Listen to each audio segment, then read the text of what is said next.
What's up, everybody? This is the Nowhere to Open Up podcast. I'm your host, Sean Dustin. We got a great guest for you again this evening, Anthony J. Bucci. And he spent 21 years in federal prison. That's a long time. We're going to get to him in a moment, but as usual, do me a favor.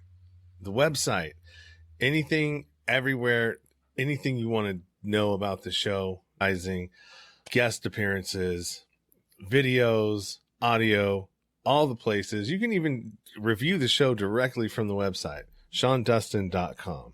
Go ahead and go there. You can leave me a voice message if you want. If you're watching this and you're going, God, that guy, it just annoys the shit out of me. Well, jump on the voice message and tell me about it. I want to hear. So yeah, you can do that. And in all the other places like YouTube, if you're watching this on YouTube, when this comes out, do me a favor and subscribe. iTunes, rate, review. So easy. Just go in, it's a couple pokes and a swipe or two, and you're done. That would help the show out immensely without even having to ask you for anything monetarily. Now, if you do want to support the show monetarily, I'd be more than happy to take your money. You can go ahead and drop that over on the website, and there's a donation tab over there. You can buy me a coffee or, what did I say, a microphone or something. You can help me out over that way if you choose so. So, let's get to the program. Let's go over here. Let's do the intro. And when I come back from the intro, we're going to talk to Anthony J. Bucci about his story and how he managed to get 21 years and what life is like before and then after since he's come out. All right. So we will be back in just a moment. Sean Dustin spent time in federal and state prison for drug trafficking and fraud. Upon release in 2006, he had nothing but the clothes on his back, a bag of mail, and legal paperwork. In 2010, he kicked a long-time methamphetamine habit and started the long climb back up the ladder of life. This is the Nowhere to Go But Up podcast. If you want transparency and authenticity, you're in the right place. This is the Nowhere to Go But Up podcast, and this is Sean Dustin.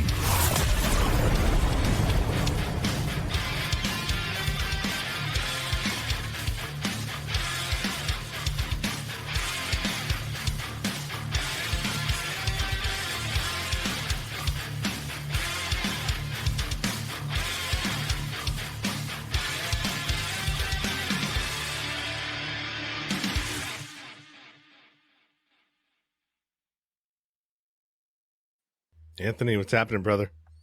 Hey, Sean. How you doing? Pleasure to be here. Yeah, good to have you, man. Good to meet you finally. Let me get this off of the screen here. Yeah, hey, why don't you go ahead and let everybody know a little bit about yourself and why you're here. I'm here to tell my story of redemption, to try to help somebody or many people as possible. I'm from Boston, Massachusetts. I'm from a family of, well, my father and my cousin are enforcers, tough guys, mob associates. I was raised in that family situation, and I followed their path is because I thought it was, the right thing to do. But years later, I've learned my lesson the hard way. And I'd like to share my story with anybody out here, especially young kids that are, looking down the road and what path to follow. And hopefully I can help you and, make you see things clearly. So from your about in your website, it said that you got a drug conspiracy, tried to take it to trial, and then ended up getting 21. So you took it to the box and then obviously lost, and they hit you with the maximum. First of all, what were some of the revelations that you had when you were doing your time? Because I think we all have some sort of revelation when we're there. For myself, it was, there was a point where I realized that I wasn't leaving. You know what I mean? That, no one's coming to save me. My behavior has landed me somewhere where I can't talk my way out of it. I can't bullshit my way out of it. This is it. This is life for, however ever long that they give me. There's that, but then there's also another level to that, because once you get past all the bullshit and trying to blame everybody else for why you're there, and I'm not guilty, and you hit another level of realization and revelation. Did that happen for you at all? Well, my first sentence was for 180 pounds of marijuana. I got 41 months. There was absolutely no revelation. It was crime school. It was see who I could meet. I learned no lesson. I actually got worse. I didn't have a revelation. I call it a spiritual awakening or a road to redemption until I was in my second bid, where I was sentenced to 21 years. And like you said, I went to trial, but I had no choice because the federal government said either you're going to cooperate to my lawyer or, you're going to trial. There was no in between because they wanted a corrupt police force and they wanted me to, tell on them. And when I got arrested, I immediately lawyered up. They didn't get one syllable out of me because that's how I was brought up. Mm-hmm. And I went to trial and I got 21 years. So when I hit the first yard in New York, I hit it running. I always had a chip on my shoulder. I always say this, but I started with the pedal to the metal. I was like, anybody that crossed me, anybody that gave me a hard time, it was on. Not till I was about 7 years into my second sentence, and everybody had just about abandoned me. My kids weren't speaking to me or mad at me. I wasn't there again. My friends fell off the map because it's 21 years is like a life sentence to a lot of people. They forget about you no matter how good you were to them. And I was very bitter.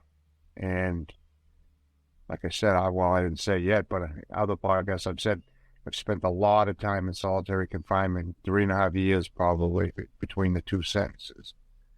And it was in solitary confinement at my lowest point, contemplating the worst, why am I even here anymore, and that going down that road, that I said it's either end it or change.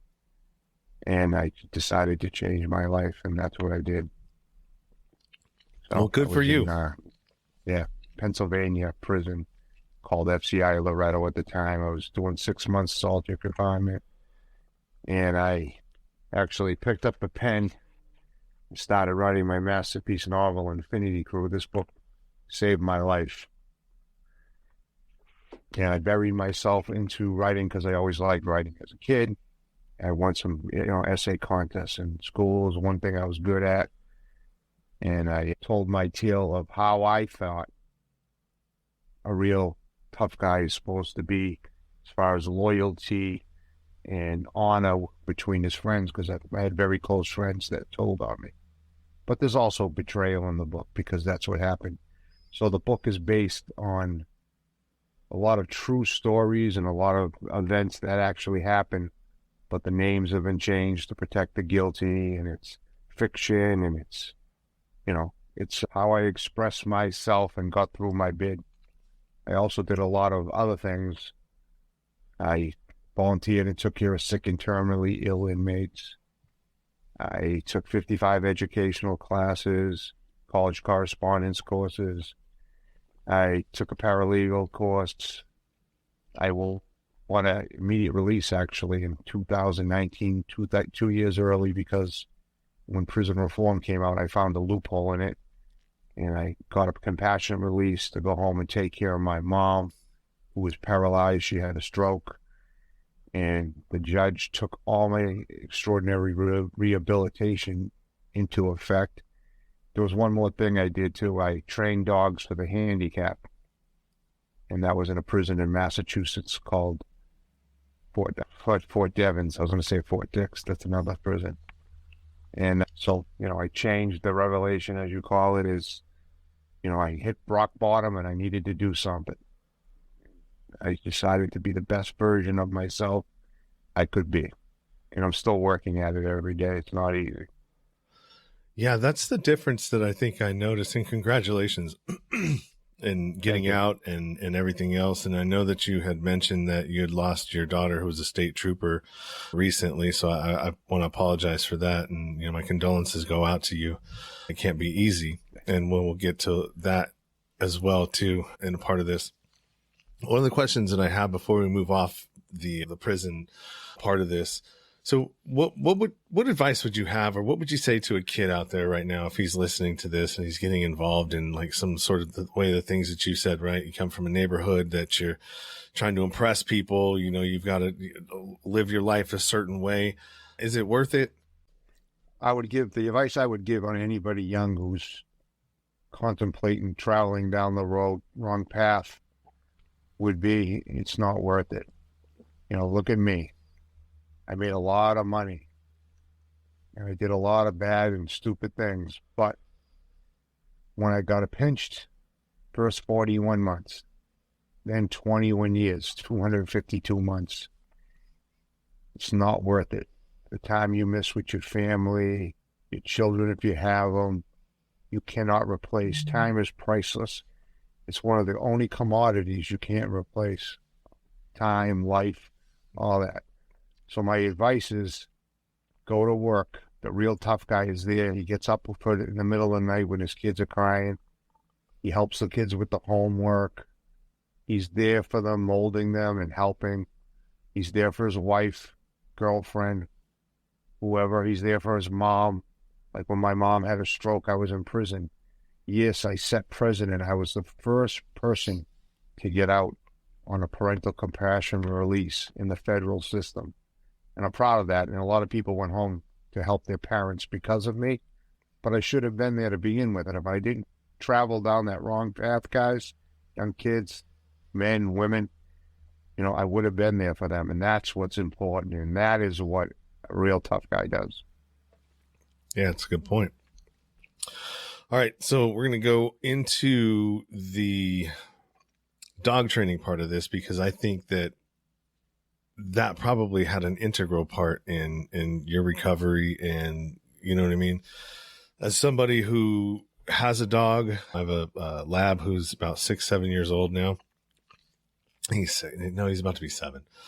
And this dog is imprinted on me. And he started out as just a regular house dog, but he turned out to end up being my therapy dog. And, I have a hard time, opening up to people and, allowing folks to get close to me.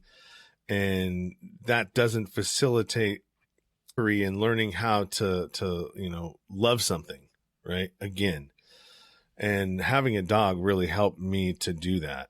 And I would imagine in being able to train a dog from a puppy, yes, it would be tough, because you're going to have to let that dog go at some point, right?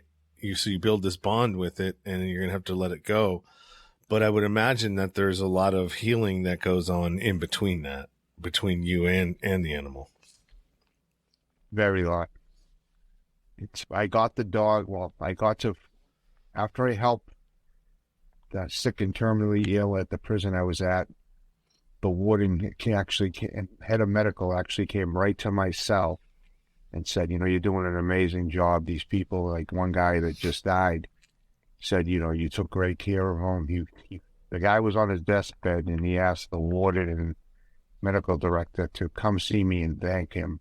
His family sent me cards. It was like, I took care of this guy till 4 days before he died. And, I had a brotherhood with him. He had cancer, and he thought he had a sciatica problem. He went for x-rays and MRI, and he had bone cancer everywhere. So I cooked for him. I cleaned him for him. I took him to the shower. I didn't give him showers, but I helped him there. Did everything for him. And the warden said, wherever you want to go, you've helped us with 3 or 4 people now. And then that was my, redemption and my giving back to society from a lot of the wrongs I did. I try to make it right by becoming a better person. And I said, I'd love to get home closer to my mom. At that time, she hadn't even had a stroke yet. So sure enough, when I got down to camp level, which is, minimum security, when you start out higher levels, and then when you started behaving, I moved down, and I was going all the way to camp, and I didn't even have to go look for the warden. It was, he kept an eye on my prison record, and he sent for me at the chow hall, because I never really went to chow. And somebody came back and said, the warden wants to see you. So I got dressed and went to chow, and he said, you've been camp eligible for 2 months. You haven't even come to me. And I said, that's not my style. I appreciate it, but, I was hardcore convict still, in my mind. You don't go talk to the cops or, the warden. And then he said, where do you want to go? I said, I want to go to Fort Devens in Massachusetts near my mom. And I also researched it. They had a dog program, and I love dogs. So as you were saying, yeah, I got there. It took me a little while to get into the program. But once I got in the program, I got a dog. It was 6 weeks old, little baby, little puppy. And I raised that puppy till it was 13 months old. That was my therapy dog. Kept me sane. Dog slept right in the cell with me. Black labs. And then, there was yellow labs too, but I had two black labs, and I got a blonde lab. And it was the best thing ever. It turned my life around in prison. It broke my heart when the dogs left me. But, one went to a courthouse for young kids that were testifying, that were molested or whatever. Another one went to a hospital, troubled teens. And the third one went to a guy who had PTSD. So it was an awesome, amazing experience, and I loved it. Do you get to name the dogs? No, they came named. Okay. So what were their names? I had Avalon, King, and Buttons. And do you have a favorite, or do they all have a place? Avalon was my baby. Yeah. And what did you like? What would you like about Avalon? Avalon just loved me to death. Like you could see it no matter, like I taught these dogs, you have to teach them over 50 commands. Mm-hmm. I taught Avalon over 60 commands. I would even point my finger at him, and he would fall down like I would shoot him. I taught him some extra commands. They kind of got mad at those, but this dog was so special, was so smart, and he was just all about me. She was just all about me. All the other dogs, they make you bond with them, and nobody can feed them. Yeah. Only you can take them out for the first month or two, but this dog was extra special. I loved her.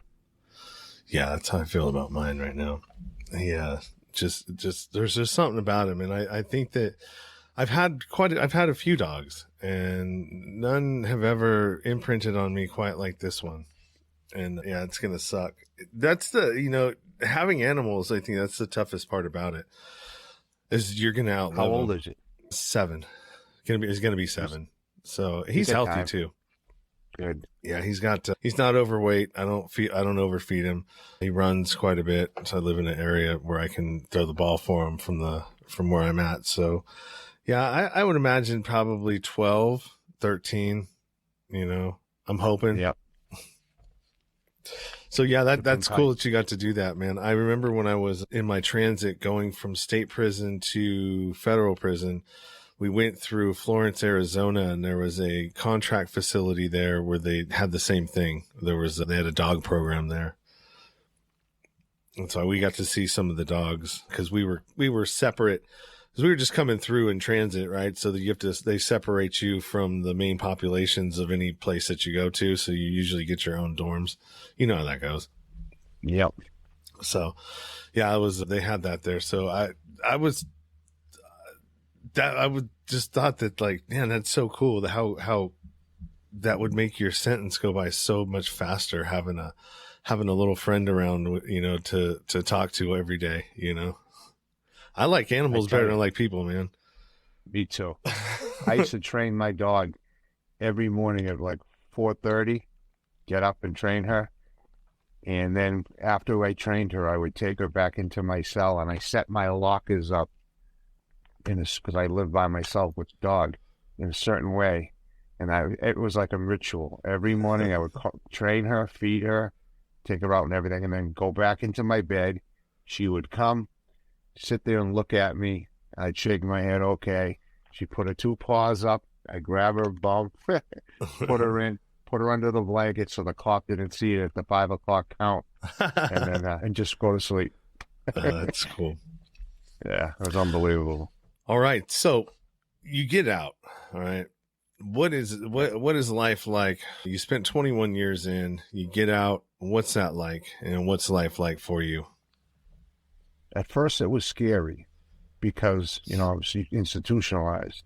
And I had a hearing on closed circuit TV because I authored the motion myself for immediate release, for using compassionate release, because Trump changed the law with prison reform, and now you could go to the court and try to get a compassionate release. Before that, you could only go to the warden of the institution you were in, and they would just rubber stamp it, and you were done. So when prison reform hit, I put a motion in to the warden from immediate release, and he just denied me. So then I put a motion into federal court, and they gave me a hearing. And so what I did is I got a pro bono attorney who's my friend now. Her name is Allison Corey. She volunteered and argued my motion, and we won. And I was granted an immediate release. So I'm 15 and a half years into prison sentence, and I had no idea I was going to go home that day. I just, I had a shot to win. And they let me out the door 2 hours later. They did the paperwork. So I was thrust back into society, still institutionalized. My family was there. The driver of the camp, it was a 2-hour ride. I'll never forget. It was pouring, the worst rainstorm I've ever seen. And then I was in Berlin, New Hampshire, when I hit the Massachusetts border, it stopped raining completely. And from the Massachusetts border on, up until last year, my life was heaven. I appreciated every breath, everything I saw, every change.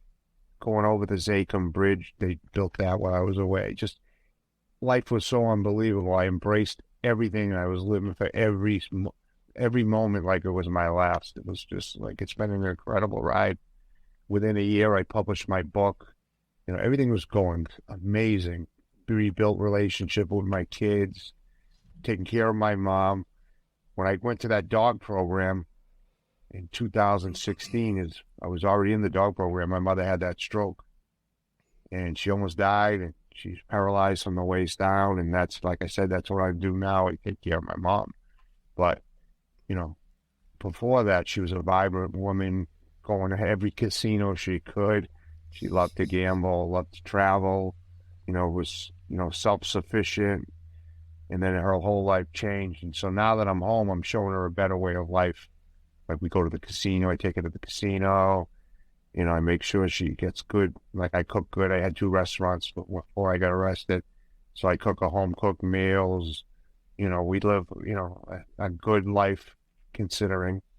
And, we're in a 2,000 square foot condo. When I got arrested, I had a 6,500 square foot house. And now we're renting a condo too. It's not even handicap accessible. So, it's been rough financially, but like I said, you can't replace time. So I'm living every moment vibrantly, and I'm vibrating on a completely different frequency than I was before I got in. Before I went away, I was selfish. I had anger problems, I had road rage. I was just a completely different human being. Now I appreciate everything and everybody that's been there for me. Yeah, that's awesome, man. I know how you feel with the anger thing, because I'd suffered from that for quite some time, and it comes in waves. Sometimes it comes back, but it's just a matter of knowing what to do with it, and not pausing and knowing the triggers and the feelings that come up when you're not dealing with something that's causing it. Yep. So yeah, I totally understand that. Let me ask you a question. So as somebody I've never done a long period of time. For me, 3 years was the max, and it was 18 in one and 18 in another. And so I never got any help, I would say, because when I was able, by the time I got in and got there, none of the programs, they were all waiting lists, and people that, been for the waiting lists are super long. So, there's no shot.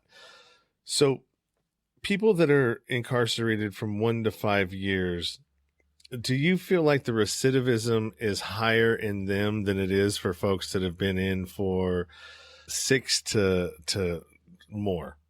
Right? Because I feel like the longer a person is in, the recidivism is a lot lower because you've had more, you know what I mean? It's a chunk, Yeah. right? I agree, because like I'm living proof of it. I did 41 months. I was back in 3 years. Now that I did this long stretch, like I would never even, couldn't even pay me enough money to do anything really bad. Like I would never sell a drug again. I would never carry a gun again. I would never, rob anybody again. These are things like I would never even contemplate in doing. So yeah, it's definitely a huge deterrent, because I do not want to go back for a long stretch. Just telling it like it is. And that's why I'm not one of these guys who, like there are people that don't care and they go right back to the life knowing that there's a way out for them. They already have it planned in their head that if they get in trouble, they're going to tell on somebody. But it's not my style. I would never do that. So I'm man enough to say, hey, this life is over, guys. And, I have friends that are still in the life that never did the stretches, younger guys, older guys, and it's not for me. So. And you also have to watch out for the folks, because once you get, there's this ghost dope thing that, once you get involved in anything conspiracy wise or drug thing with anybody, all they really have to do now is just mention your name in something, and that's it. They don't have to. Yep. They don't have to produce any drugs. There doesn't have to be any controlled buys. Some drug addict or whatever, somebody who's a not honorable person is incentivized to tell on you and tell the DEA or whoever the agency is anything that they want to hear, and it doesn't have to be true because they're not going to investigate it anyways. Yeah, when I got arrested and got the 21 years, my friend begged me, probably 30 phone calls. And I was rolling at the time. I was building houses. I was building a whole street. I owned 6 houses. I was building my own home. Come on, let's rob this guy. That's why I went away for a conspiracy to distribute cocaine the second time. And carrying a gun, and they had brandishing a weapon. But I said no a bunch of times, and I said, I'll lend you the money. He said, no, because I had semi-learned my lesson. I was, peddling I was peddling weed at the time, but, that was it. And I kept saying no. And then, like you just said, he fabricated this whole story where it was my idea. He was afraid of me, and I talked him into it. I have no reason to lie now. I mean, because I already got the time. So if I did, I would just tell it like it is. But he told the prosecutor that I forced him to do it. He was afraid of me. I needed the money. When it was reversed, he needed the money. And, they bought it hook, line, and sinker because I don't talk. And when I get arrested, I was at the mercy of this rat who made up the story. And, I had to go to trial, and I was dead because they had a body wire. So because I wouldn't, like I said, cooperate, and they listened to everything he said, even though it was like 90%, 80%, untrue. Yeah, did I do the crime? Absolutely. But not the way what he's saying it.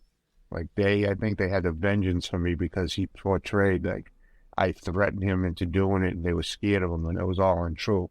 And, when a guy's looking to save his own hide, they'll come up with great stories, better than my book. Well, also the agencies as well. Once they get a narrative, they don't want to, they don't, if they do any investigation, they don't let the investigation point the narrative out. They make the investigation fit their narrative, which tends to be a huge problem. When he got arrested, he had 5 different amounts of money I gave him after the robbery, 5 different amounts. And my lawyer said to the jury, the guy's been staring at his feet the whole time like he's reading a script off the floor. He hasn't looked at my client once, and he gave 5 different numbers of money amounts that he gave to him. He's not telling the truth. But once you're in that big courtroom and it says U.S. District Court and they have the big high ceiling and it's United States of America versus Anthony Bucci, you can't win. Mm-mm. Yeah, they got It's rigged. Yep. Everything's a Ponzi scheme. Yeah. Everything. So, like I said, I was guilty. Yeah. Should I have gotten 21 years? Absolutely not. But you know what? I needed to go away because I was running reckless. And I wouldn't even be the person I am today had I not. Had I beat that case, probably would have been the worst thing for me. Yeah. In my book, I actually thank the United States District Attorney's Office and the judge for giving me the harsh sentence that I got because they saved my life. Yeah. Yeah, I there's a lot of people that say the same thing, you know. Sometimes that's what it takes, that pause to get away from, you know, yourself and, well, actually to get away from the things that are causing you to be able to get in touch with yourself and to figure out, you know, the issues that keep you doing whatever it is that you're doing. And I don't know about yourself, but I think that the number one safety issue in the United States and probably in the world is untreated trauma.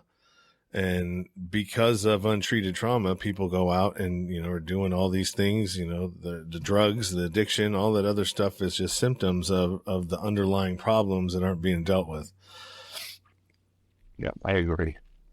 I'm working on my post-traumatic growth every day, you know, trying to become a better person and turn something good from something evil from all that trauma. Yeah.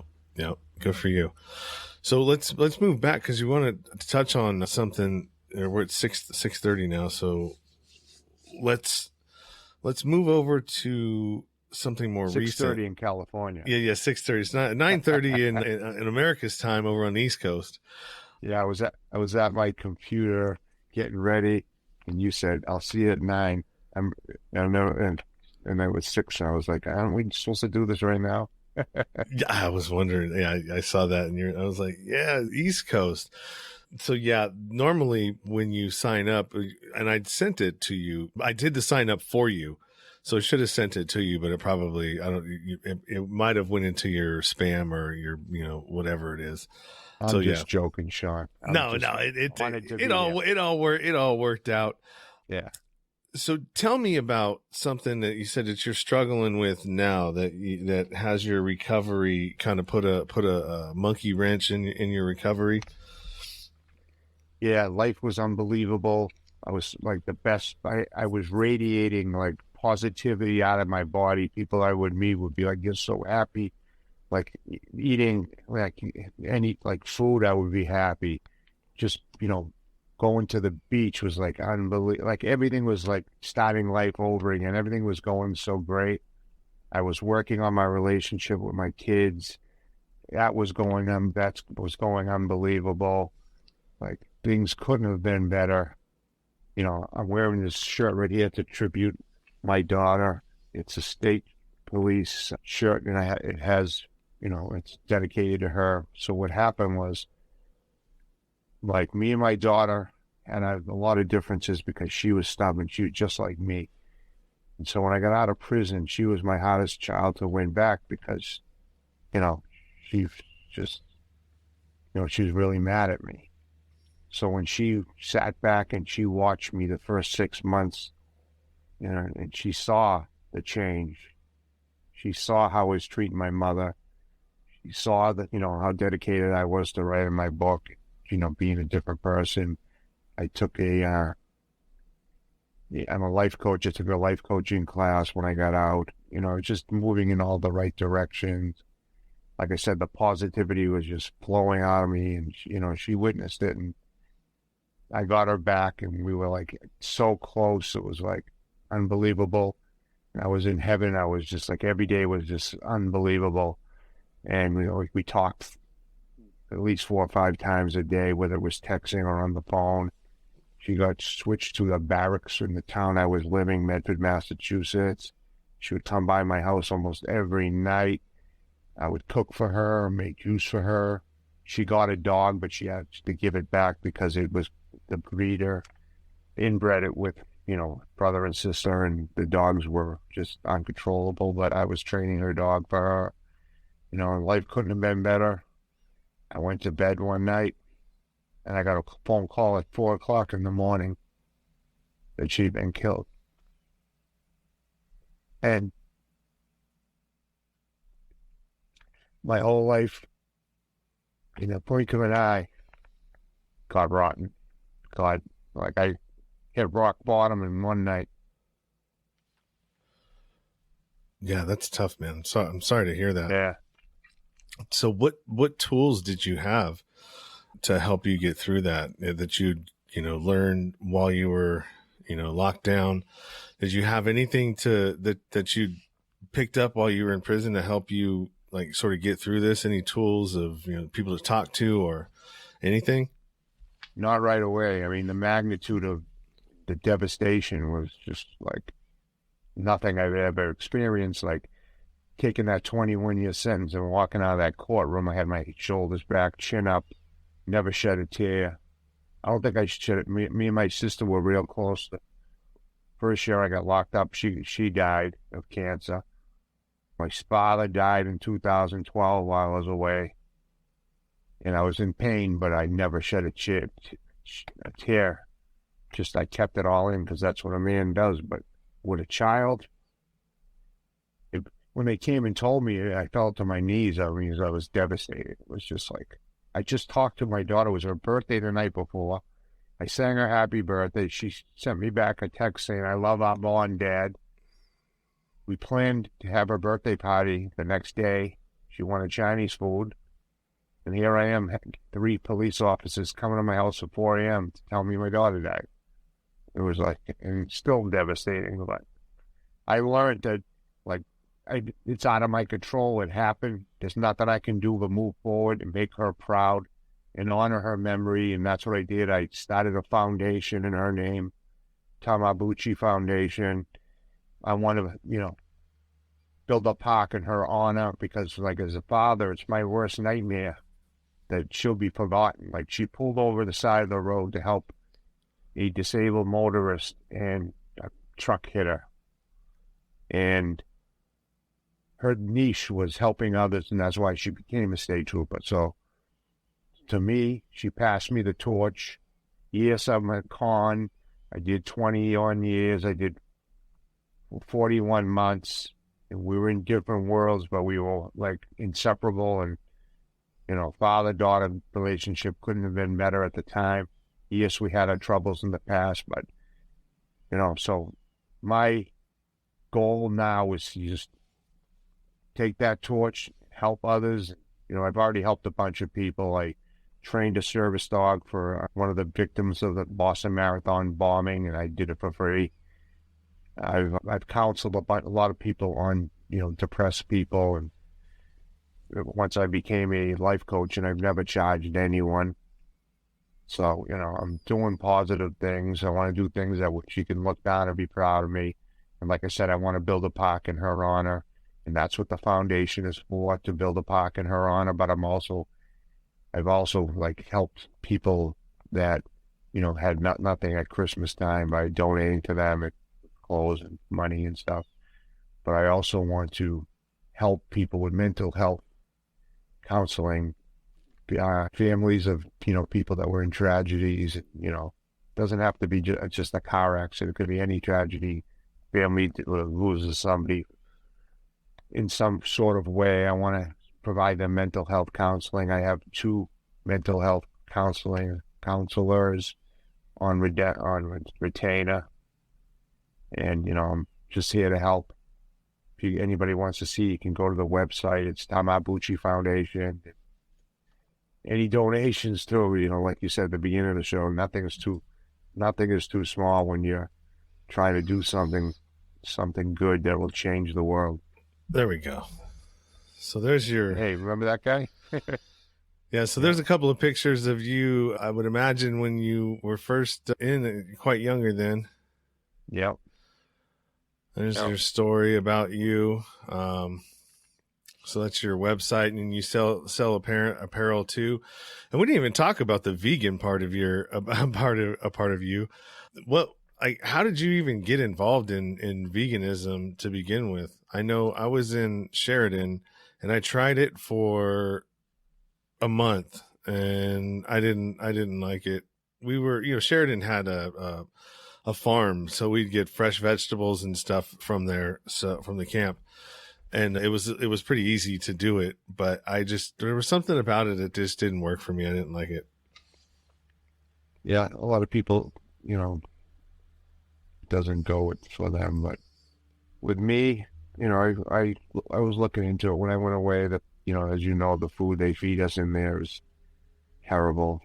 They get $1.25 a day to feed us, so I gravitated towards just like the tuna and the oatmeal and that stuff. I didn't become vegan until I got out of prison, and I met a girl, and she was plant-based, and I was open to it because I was already on a spiritual journey, and by eating animals and all that, it our environment is affected also, and I wanted to change the frequency I was on, and it's part of my journey of becoming a better person by trying to help the environment for our kids and their kids for years to come. So I'm vegan, but when my daughter died, I put on like 40 pounds eating a lot of vegan junk food and all that. I just started actually my comeback. I'm doing now intermittent fasting right now. Mm-hmm. Eating 5 hours or 4 hours a day and fasting for 20, and to take the weight off and stuff and get back on my road, because when you're in a good shape and you're in sound mind, everything is better. And I come to the conclusion, obviously, that I can't do anything but move forward. So that's what I'm doing. I'm moving forward. I'm trying to light that fire inside of me again, and vibrate back on that frequency I was on. And I know my daughter would want that. So that's the road I'm taking now. It took 10 months. I mean, for the first 4 or 5 months, I couldn't leave the house. I was a basket case. So, I'm coming to terms with it.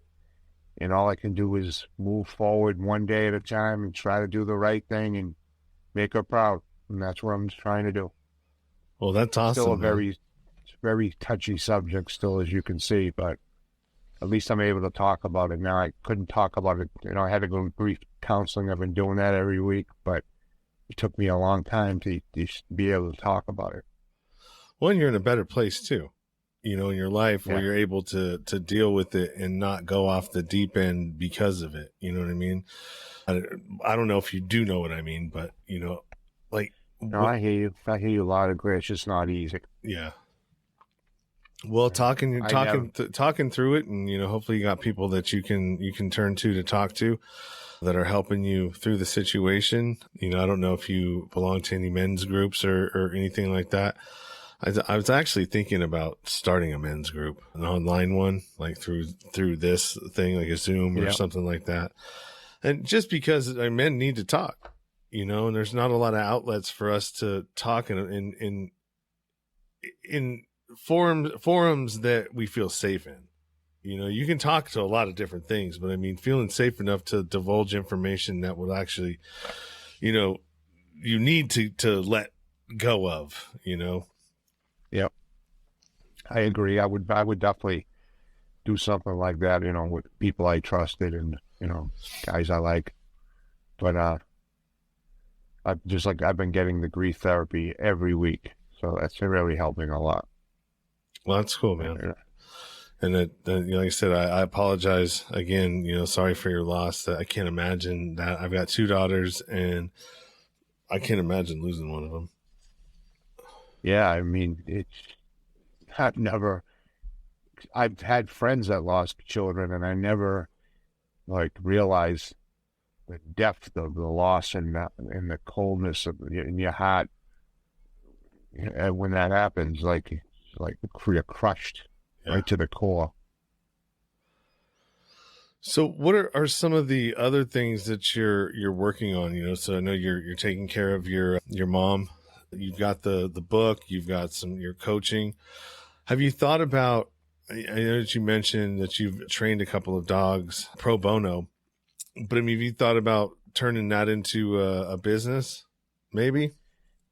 Actually, I did, but my passion and my dream is to get this movie made or a series. I'd rather a series, and and that's what I've been channeling all my energy into. And I was actually getting someplace, and then that had the tragedy happen to me, and I just fell off the map. And I just basically started reaching out recently and doing podcasts again. And you never know, I'm all about the law of attraction, and I'm trying to get myself back on that, to vibrate on that frequency that I was on, because when you're on that frequency and you're vibrating that energy, somebody out there can feel it, see it, and the universe will answer and help you. And but when you're down and out and you're feeling sorry for yourself, you're going to get exactly what you're putting out there. Yep, So I'm trying to get my energy level back, get back on that frequency. And like somebody might hear it and say, hey, I have a friend, and order my book and say, wow, this is great, because I have all 5-star reviews. And I had before my daughter got killed, I had a big production company that was supposed to make me a movie offer, and you know how that goes. Mm-hmm. All COVID, I don't know. And my main character's name is Vinny Bruno, and they were saying, we're trying to figure out a way, to who to find to play a young Vinny Bruno. So I thought, it was a done deal. I'm just waiting on an offer. Then a month went by, 2 months went by, and my daughter got killed, and I fell off the face of the earth. And so I reached out to the guy, recently, and he's like, we did call you, but you never got back to us. And I told him what happened. He felt horrible, but yeah, that's life. So I just got to keep moving forward. My daughter was an advocate of my project, so I'm going to, like I said, do things, keep it moving forward and positive, and you'll get it made. I'll get a break. Yep. I'll get it made. You'll get it made. You Yep. got some conviction behind it, and there's a reason, and there's a great story behind it. You know what I mean? The reason why you're doing it. So you'll get it. You just got to keep throwing it out there, like you said. Keep it in the universe, keep it in the mix, keep it bouncing around, and someone's going to catch it. I'd rather feel than never try.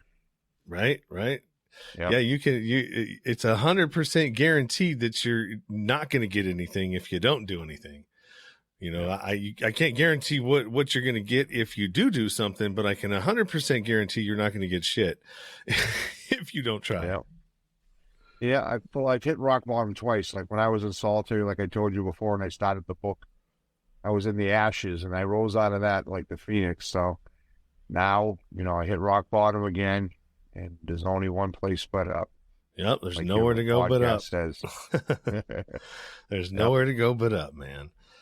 Well, hey, I think that's a great point to end this on. And I just want to thank you for giving me your time and the audience your time and sharing your story with us. And again, heartfelt apologies and condolences go out to you about your daughter.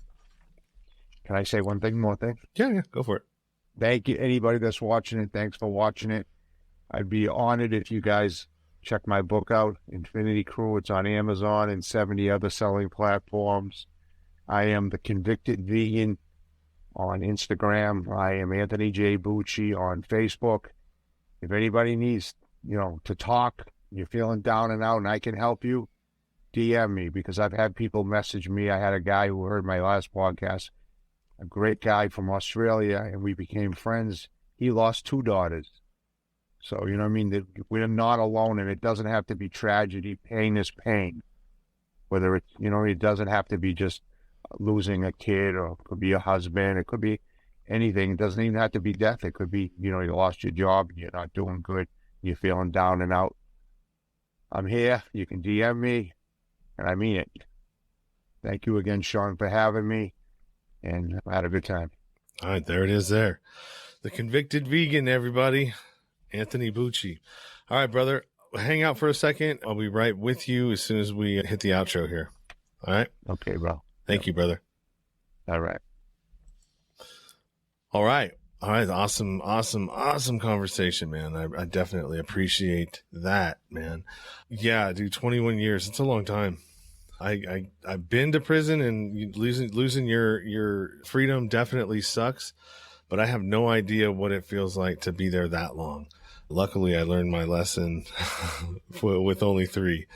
So, all right. Hey, until next time, keep it 100. Stay true to yourself, because everything else is just noise. See you later, everybody. You've been listening to the Nowhere to Go But Up podcast.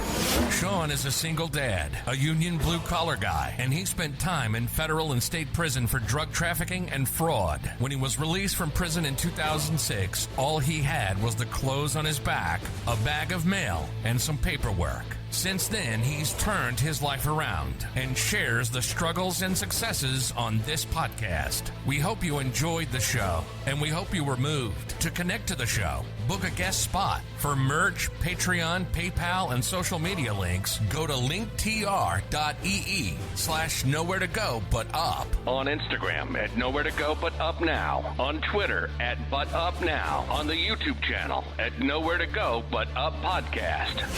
See you next time.